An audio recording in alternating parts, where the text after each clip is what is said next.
Assalamualaikum warahmatullahi wabarakatuh. Dalam video ini, saya akan menyampaikan praktikum elusidasi struktur senyawa kimia.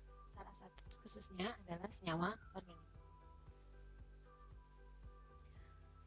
ESO atau elusidasi struktur senyawa organik diartikan sebagai interpretasi gabungan data dari instrumen yaitu UV-Vis, FTIR, MS, HNMR, dan CNMR. Langkah-langkah yang dilakukan untuk mengelusidasi struktur senyawa organik adalah sebagai berikut.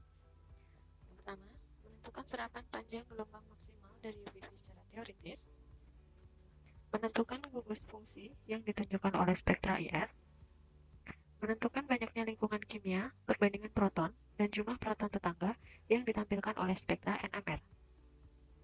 Kemudian, menyusun gugus-gugus fungsi yang bersesuaian dari IR menjadi bentuk usulan struktur senyawa yang berpedoman pada data NMR-nya. Setelah diperoleh susunan gugus fungsi dan struktur NMR, kita periksa nilai berat molekul struktur yang diusulkan berdasarkan berat molekul yang ditunjukkan oleh spektra massa dari MS-nya.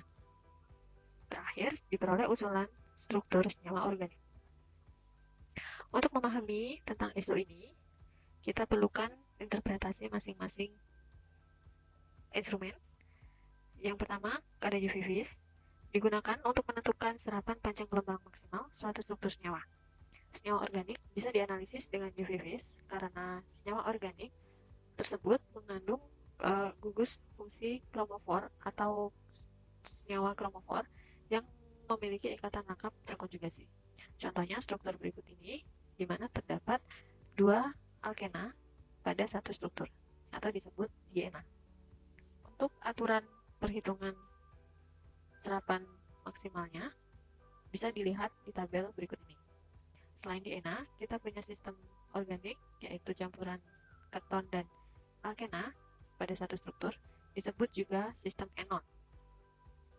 Untuk penentuan nilai serapan panjang gelombang maksimalnya bisa dilihat pada tabel berikut. Kemudian yang kedua adalah spektra IR. Spektra IR digunakan untuk menentukan gugus fungsi suatu senyawa kimia. Nah, berikut disajikan tabel korelasi yang berisikan gugus-gugus fungsi senyawa organik dengan range frekuensi vibrasinya atau bilangan gelombangnya.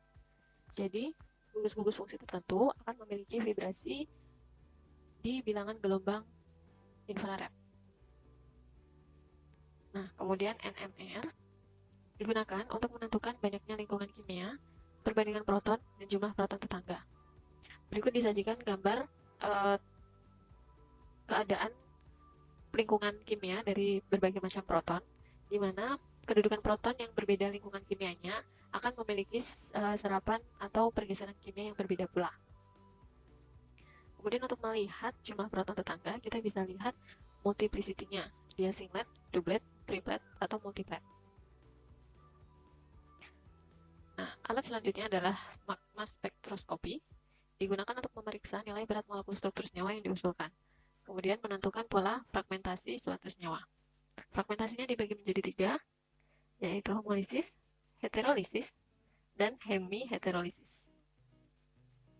Untuk memahami elusidasi struktur senyawa organik, kita berikan contoh yang pertama. Berikut disajikan spektra IR, NMR, dan MS dari rumus molekul C3H6O. Bagaimanakah struktur kimia tersebut? Dari tabel spektra IR yang ditampilkan, kita bisa melihat beberapa peak yang muncul. Kita identifikasi satu-satu. Untuk vibrasi pada bilangan gelombang 3000, dari tabel korelasi FTIR, kita dapat peroleh bahwa bilangan gelombang tersebut teridentifikasi sebelumnya CS3 stretching, dan di bilangan gelombang 1700 di mana itu teridentifikasi gugus fungsi C karbonil atau C rangkap 2O. Kemudian di bilangan gelombang 1380 kita punya CSP3H bending dari alkilnya. seperti yang di bagian 3000 tadi ya.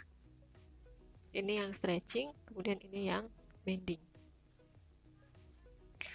Nah, untuk yang di bilangan 1200, kita punya vibrasi dari gugus fungsi C, ikatan tunggal C, di mana salah satu C-nya ini berikatan rangkap dengan atom O.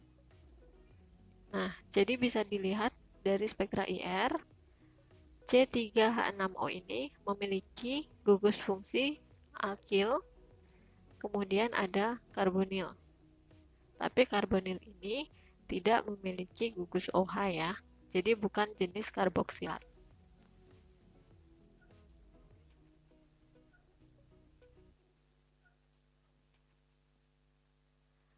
Selanjutnya untuk NMR, dari data NMR kita lihat hanya ada satu peak atau satu puncak. Artinya dia hanya punya satu jenis proton.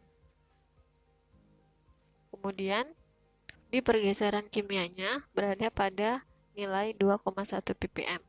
Kita bisa identifikasi bahwa ini adalah proton dari tetangganya adalah keton. Dilihat dari tabelnya, tabel NMR di sekitar 2-3, ini adalah proton dari bilangan ini, senyawa-senyawa ini. Kita identifikasi satu-satu berdasarkan spektra IR-nya. Kita tidak punya gugus aromatis ya, berarti protonnya bukan jenis aromatis. Kemudian N dan S, dalam rumus molekulnya kita tidak punya atom N dan S. Nah, selanjutnya kita punya gugus karbonil ya tadi di IR-nya. Nah, jadi kemungkinan protonnya adalah proton dari keton. Tidak mungkin OH juga. Tadi di IR-nya kita tidak punya vibrasi dari OH.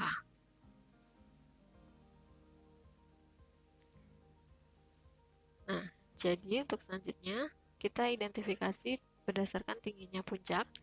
Di sini puncaknya cukup tinggi ya, artinya protonnya juga cukup banyak. Nah, kemungkinan ada 6 proton kita misalkan. Kemudian multiplicity-nya dia singlet, artinya dia tidak mempunyai tetangga proton yang lain.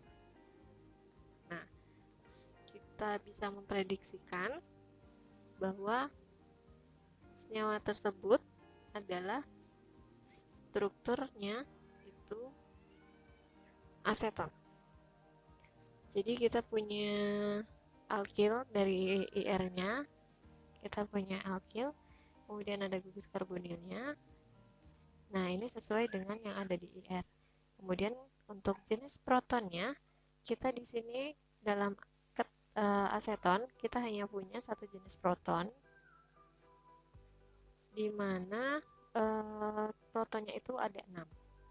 Jadi dari alkilnya CH3 di sini dan CH3 di sini ini memiliki nilai pergeseran kimia yang sama. Nah, jadi perkiraan dari IR dan NMR kita bisa memprediksi bahwa senyawa tersebut adalah aseton. Nah, untuk MS-nya kita bisa lihat dari IR dan NMR kita sudah tahu bahwa ini aseton. Kita lihat dari MS-nya. MS-nya yang paling besar adalah 58. Nah, apabila aseton kita fragmentasi, keton aseton kita fragmentasi dan kita hitung M/Z-nya sesuai yaitu 58. Nah, kemudian untuk fragmentasi setelah itu adalah 43. 43 ini adalah suatu aseton yang telah kehilangan gugus alkilnya, salah satu gugus alkilnya, sehingga dia hanya memiliki fragmentasi berupa CO karbonil dan juga satu alifatis atau satu alkil. Kemudian untuk yang fragmentasi yang satunya ada di angka 15. Ini kita punya alkil, karbokation alkil atau CH3+. Di sini ada dari aseton, lihat memiliki fragmentasi karena kehilangan atom atau pemutusan gugus karbonilnya. Nah, jadi dari interpretasi IR, NMR, dan MS, kita dapat menentukan bahwa C3H6O adalah strukturnya adalah aseton. Nah, selanjutnya contoh yang kedua adalah kita sajikan spektra IR, NMR, dan MS dari rumus molekul C8H10O. Yang pertama, kita identifikasi dari yang paling kiri, ada bilangan gelombang 3300. Nah, ini peaknya tajam dan melebar ya. Nah, berarti kita bisa identifikasi bahwa peak ini adalah peak dari hidroksi atau OH. Kemudian di sekitar 3000 adalah vibrasi dari CsP2H aromatis. Nah, jadi kita punya gugus aromatis ya. Untuk yang kurang dari 3000 atau 2950 kira-kira, itu kita punya alkil, vibrasi dari alkil. Nah, untuk memperkuat tadi aromatis, kita juga punya peak aromatis atau C rangkap 2 aromatisnya, itu ditemukan di 2 pita tengah yang kembar yang sama, itu di sekitar 1400 sampai 1600 ya. Selanjutnya di 1100 di 1000 sampai 1100 adalah gugus fungsi C ikatan tunggal O.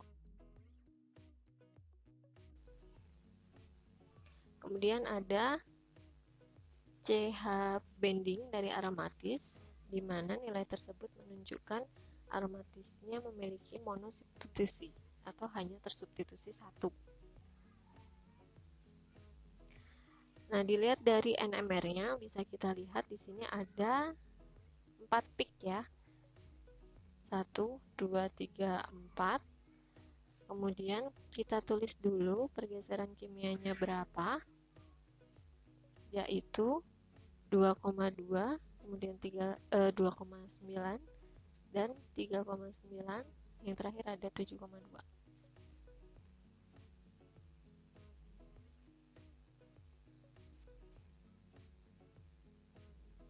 Kemudian integrasinya kita bisa tuliskan untuk molekul yang peak yang A itu ada 1, kemudian yang kedua ada 2, yang ketiga ada 2, yang keempat ada 5. Jadi jumlah protonnya masing-masing itu sudah terlihat dari integrasi peaknya. Kemudian splittingnya kita bisa lihat untuk peak yang pertama ini singlet, kemudian ini triplet, kemudian yang ketiga triplet juga, kemudian yang keempat adalah singlet. Nah, artinya untuk puncak A ini dia hanya tidak memiliki tetangga proton. Jadi protonnya itu single. Nah, jenis OH-nya kita bisa identifikasi. Jadi jenis protonnya itu bertetanggaan dengan O yang tidak mempunyai proton yang lain. Dan jumlahnya hanya 1 ya, sesuai. Kemudian yang peak yang kedua ada triplet, artinya dia punya tetangga 2 proton. Nah, 2 protonnya di sini tetangganya. Jadi protonnya tetanggaan dengan alkil CH2. Kemudian yang ketiga, peak yang ketiga itu teridentifikasi splittingnya triplet juga. Jadi dia bisa teridentifikasi tetangganya CH2 juga. Nah, bedanya dengan yang B adalah nilai pergeserannya berbeda. Nah, artinya untuk yang kedua itu protonnya lebih dekat ke aromatiknya.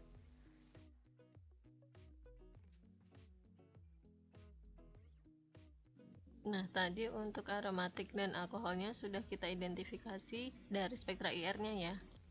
Nah, kemudian untuk yang keempat itu singlet, artinya dia tidak memiliki tetangga proton, jadi dia teridentifikasi proton dari benzen.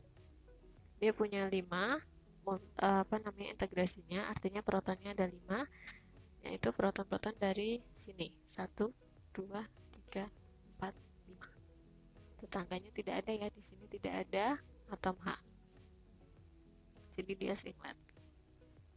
Nah, prediksi senyawanya ini jenis hanya sudah terlihat, maka kita tinggal gabungkan saja menjadi bentuknya seperti ini. Nah, kita bisa tahu OH-nya itu dari spektra NMR yang puncak A, kemudian yang alkil yang dekat dengan hidroksi atau yang C, ini adalah puncak C.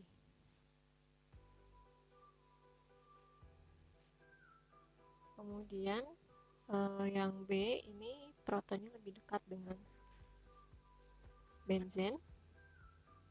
Nah, seperti ini. Kemudian yang terakhir proton benzennya yang ini.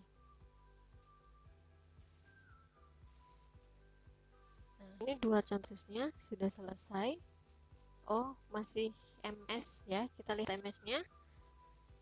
Tadi per Z-nya kita bisa hitung ada 122. Kemudian fragmentasi setelah 122 adalah 91, di mana senyawa ini tadi putus alkoholnya menjadi bentuk tropolium. Nah, seperti ini. Kemudian tropolium ini difragmentasi lebih lanjut di M/Z 65 menjadi bentuk seperti ini. Nah, selanjutnya untuk latihan nanti kita bahas bersama-sama. Kita cari rumus molekul C8 H8O berdasarkan spektra IR, NMR, dan MS yang sudah ditulis. Kemudian untuk tugas mandirinya ini nanti silakan ditulis di laporan resmi. Apabila ada yang ditanyakan, nanti kita bahas bersama-sama ya. Terima kasih. Wassalamualaikum warahmatullahi wabarakatuh.